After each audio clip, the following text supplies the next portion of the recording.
What's up? Ketemu lagi sama Min di berita terkini MotoGP. Ducati akhirnya meluncurkan livery barunya yang masih mirip-mirip, tapi ada sesuatu yang spesial nih. Dan juga polemik-polemik tentang bagaimana Ducati menghadapi musim depan dibahas oleh jajaran petinggi Ducati. Jadi juara atau membara? Seperti apa lengkapnya? Kita bahas. Jangan sampai ketinggalan update tentang MotoGP dari TNT. Dengan cara ketik hashtag MotoGP di kolom pencarian agar kamu bisa mendapatkan pilihan berita menarik yang kamu cari. Akhirnya, Ducati meluncurkan liverynya yang mimin sulit sekali menemukan perbedaannya. Hanya strip warna merahnya yang pindah sedikit ke bawah sob. Hampir semua peletakan sponsornya pun masih sama. Bahkan dari desainnya, dari fairing, aerobody, motor ini masih mirip banget dengan edisi GP24. Ducati malah menghilangkan aero pada shock depan yang di tahun kemarin dipakai di GP24. Overall, motor ini masih identik dengan edisi tahun kemarin. Nah, kalau ada hal yang menarik perhatian adalah mungkin jelas nomor di Ducati ini kali ini menjadi 63 dan 93. Seperti bolak-balik aja ya, bisa pas banget gini. Kalau kemarin zaman Enea sama Pecco pakai nomor 1 jadinya tidak duet nomor belakang 3. Dan yang kentara berikutnya adalah setelah sekian lama, kita melihat Marc Marquez adalah anaknya Red Bull. Kini kita melihat Marc Marquez menjadi monster. Wah, sungguh ikon yang merubah tampilan. Meskipun posisi Marc Marquez hanya membekukan kerjasama saja dengan Red Bull. Dan bisa saja suatu saat akan kembali ke Red Bull lagi. Bertahun-tahun kita melihat Red Bull menempel di atribut Marc Marquez. Meskipun kini Marc Marquez tidak secara personal menggunakan sponsor Monster, tapi karena Ducati memiliki sponsor Monster, akhirnya kita melihat Marc Marquez mau tak mau di racing suitnya menggunakan logo Monster dan juga di motornya. Tanda era telah berubah, setidaknya sementara. Tapi nggak tahu juga kalau tahun-tahun depan Red Bull masuk ke Ducati, karena kontrak Monster hanya setidaknya di tahun-tahun ini sob. Meskipun sudah ada pembicaraan akan diperpanjang. Mungkin saja jika ada penawaran menarik dari Red Bull bisa menjadi sponsor Ducati. Atau Marc Marquez 2 tahun lagi akan berpindah pabrikan, balik ke Honda ataupun bisa di mana aja. Tapi untuk tahun depan, jelas kita akan melihat bahwa Red Bull tak lagi menempel di Marc Marquez. Dan juga hal unik lainnya adalah di racing seatnya Pecco ada logo VR46. Nah, kalau mereka lagi berjajar nih, seperti melihat rival abadi yang sedang berdampingan dan menjadi satu. Mungkin itu juga doa banyak orang agar mereka berdamai, ya nggak sih? Dan kesimpulannya, hampir tak ada beda sob di edisi motor tahun ini dengan livery tahun sebelumnya. Lanjut ke berita kedua. Nah, sebelumnya Marc Marquez mengatakan targetnya sudah tercapai dan tidak ngoyo untuk mendapatkan gelar juara dunia lagi. Sasaran Marc Marquez saat mengambil keputusan menyakitkan dengan meninggalkan Honda dan tim teknisnya pada 2023 adalah bergabung dengan tim Gresini Ducati. Hanya butuh beberapa bulan bagi juara dunia 8 kali itu untuk meyakinkan manajemen merek Italia tersebut, yang dalam perjalanannya harus menghadapi manuver-manuver ekstrim, seperti keputusan untuk mendepak Enea Bastianini dan juga Jorge Martin, yang akhirnya malah menjadi juara dunia MotoGP 2024. Banyak yang melihat komitmen mendalam Ducati terhadap Marc Marquez sebagai hal yang sangat beralasan.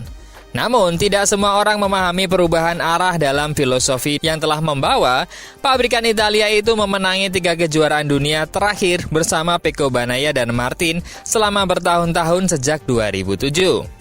Filosofi tentang pembalap muda dan kehebatan mesin yang akan benar-benar hilang jika pembalap Spanyol itu memenangi gelar di tahun pertamanya sebagai pembalap pabrikan Borgo Panigale, karena Marc Marquez memiliki skill di atas rata-rata dan usia yang tak muda lagi.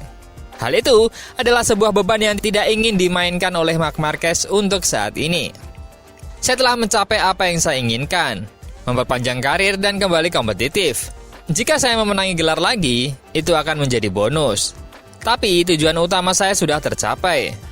Jelas sang rider dalam perbincangan dengan MotoGP.com.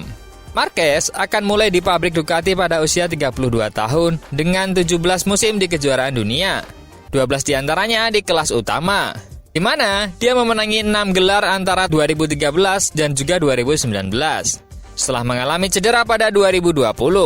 Marc Marquez membutuhkan proses pemulihan yang panjang dan 4 kali operasi pada lengan kanannya hingga merasa mampu menjadi dirinya yang dulu lagi. Sayangnya, saat itu, dia tidak memiliki motor yang kompetitif.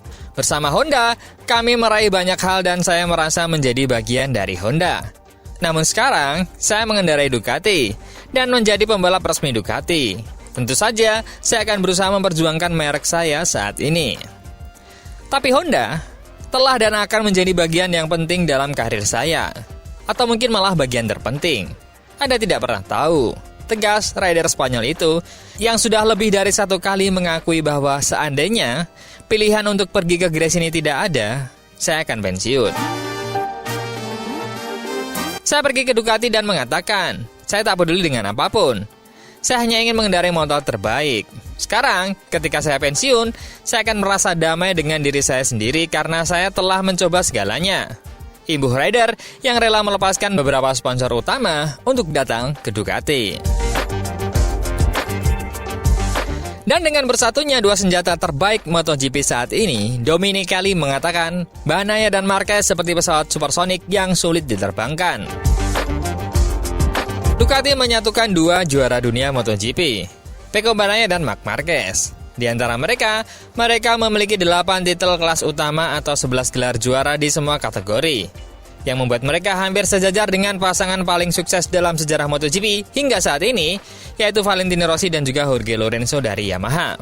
Sekarang, ada banyak orang yang berpikir bahwa situasi itu dapat terjadi di Ducati. Meskipun kedua pembalap itu berusaha keras sejauh ini untuk memberikan citra yang sama sekali berlawanan dengan kemungkinan itu. Claudio Domenicali, CEO Ducati, sadar bahwa tidak akan mudah untuk mengelola juara dunia sekaliber mereka. Pecco dan Marc Marquez adalah 2 mega juara. Akan ada kesulitan alami dalam mengelola tim yang begitu kompleks. Mereka seperti pesawat supersonik, sulit untuk diterbangkan namun memiliki kecepatan yang tak tertandingi. Potensinya gila. Kami menerima masalah apapun yang mungkin timbul sebagai imbalan atas kebersamaan kedua pembalap. Davide Tardosi, manajer tim yang harus berurusan dengan manajemen sehari-hari, tahu bahwa dengan Marc Marquez dan Bagnaia, Ducati telah menyatukan 2 monster. Hubungan Tardosi dengan Marc Marquez selalu baik, tapi sejak kedatangannya di Gresini dan kemudian ketika kepindahannya ke Ducati dikonfirmasi, hubungan mereka makin meningkat. Dengan manajer asal Italia itu dengan tegas membantah kemungkinan bahwa pembalap Spanyol itu mencoba mengacaukan kotak merah untuk keuntungannya sendiri. Saya pikir Marc Marquez adalah pembalap hebat, karena dia juga orang hebat dan bagi saya, dia memiliki kecerdasan untuk mendengarkan dan bernalar. Dia memiliki visi global, yang memberinya kemampuan untuk menyiapkan segalanya. Orang tersebut punya hubungan yang sempurna dengan pembalap lainnya. Untuk menjadi pembalap yang hebat, Anda juga harus menjadi orang yang hebat. Jika tidak, maka akan ada kelemahan. Dia menjelaskan teorinya. Mantan pembalap lain yang yakin tidak akan ada masalah di manajemennya dalam pedok Ducati adalah Giacomo Agostini dari Italia. Pria dengan gelar juara dunia terbanyak di museumnya yaitu 15. Selama presentasi penghargaan Casci d'Oro 2024, Ago berbicara tentang duo baru dari Borgo Panigale tersebut. Tahun lalu adalah musim yang luar biasa, dengan balapan yang indah dan menyenangkan. Tahun depan akan lebih spektakuler di Ducati dengan 2 juara ini. Kami akan bersenang-senang. Banyak orang mempertanyakan manajemen hubungan antara keduanya. Tapi saya rasa itu bukan masalah besar. Ucapnya merujuk pada penyatuan Pecco dan Marc Marquez. Selain Tardosi, pemain kunci lainnya, di sisi manajemen pembalap ada manajer umum dan kepala insinyur Gigi Dalikna. Tahun lalu, sebelumnya dia harus berurusan dengan hal tersebut. Sang guru asal Venesia ini telah menanggapi kekhawatiran tentang hal tersebut. Marc Marquez dan Pecco adalah 2 pembalap dengan karakter yang paling kuat di kejuaraan. Saya harap kami tahu cara menangani mereka. Saya yakin ini tidak akan menjadi bencana, tapi justru sebaliknya. Tahun yang sempurna untuk Ducati. Pecco adalah salah satu pembalap terpenting dalam sejarah Ducati. Mungkin yang paling penting dari semuanya. Karena belum ada yang pernah memenangkan 2 gelar sebelumnya secara berturut-turut. Marc Marquez adalah juara 8 kali. Dan dia adalah salah satu pembalap terpenting dalam sejarah MotoGP. Itulah mengapa dia melakukannya dengan sangat baik.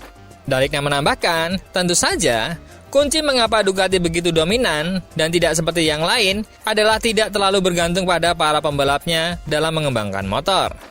Saya selalu mempertimbangkan apa yang dikatakan para rider. Namun, setelah mereka berbicara, terserah para teknisi untuk memutuskan apa yang harus dilakukan pada motor.